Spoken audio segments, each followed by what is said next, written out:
I was born and raised in the eastern part of Turkey, very rural areas by the Euphrates River. Grew up in a family in a farming, cheese making, yogurt making. That's my background. I studied political science, but I kind of get bored on what I was studying, and even though I try hard to get into that university, I left, and it was a quick decision. I came in the fall of 2004, and it wasn't too long after, 3-4 months after, a professor of mine invited me to upstate New York, and 3 hours drive up to north and upstate New York. When I saw the landscape is very familiar where I grew up, and I felt home. And that's when I decided I wanted to stay in upstate New York instead of New York City.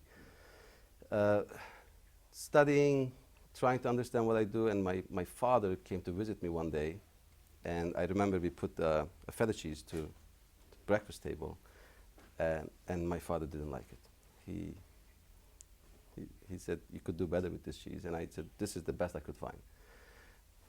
Him being, always thinking and looking for opportunities, says, "You could do some good business with here, with making some cheese."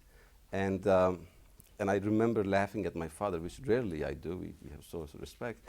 That I said, I didn't travel all these miles and so far away to do exactly what we were doing back home. Why would I leave and do the exact same thing here?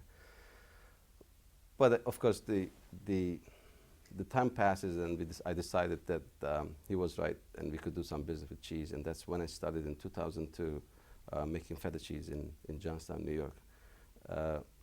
And that's the first time actually I got involved with business. I mean, I grew up with my family's business, but I never was in charge in business. I mean, I was just a part of it, doing whatever a kid would do while he's studying. But this is the first time I'm involved. I'm actually making decisions. I'm making investment or running a business. And with that cheese startup, I kind of call myself jumping into water without knowing how to swim. And I guess that's what entrepreneurship is. I mean, you just go for it, and then you find out, what the difficulties ahead of you. And in 2004, I saw an ad that said a fully equipped yogurt plant for sale. And turns out that I went to visit. It was a almost 100 years old plant, was being closed by a large corporation, and in a little town called South Edmiston. And with an SBA loan, I bought this old plant, and that was August of 2005.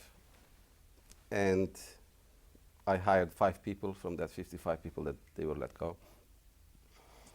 And we worked a year and a half to decide what to do. I mean, we started painting the walls actually. In 2007, finally, I launched Chobani, the first few hundred cases, October 2007.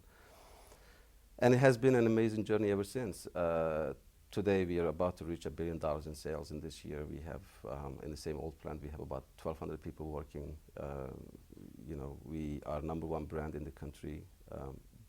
But when I look back, and it's an American story in America, in a little town in America, and I am from Turkey.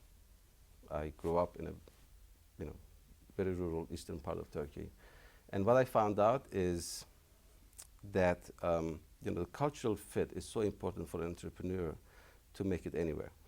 If you grow up in someplace else and you come to this country or any other countries, you have to be able to feel home somehow.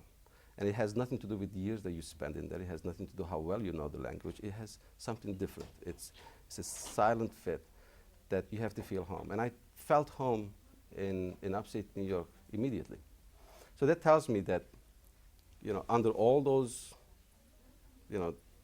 on the surface, the differences that everybody sees, there's so much in common between the Turkish culture and American culture.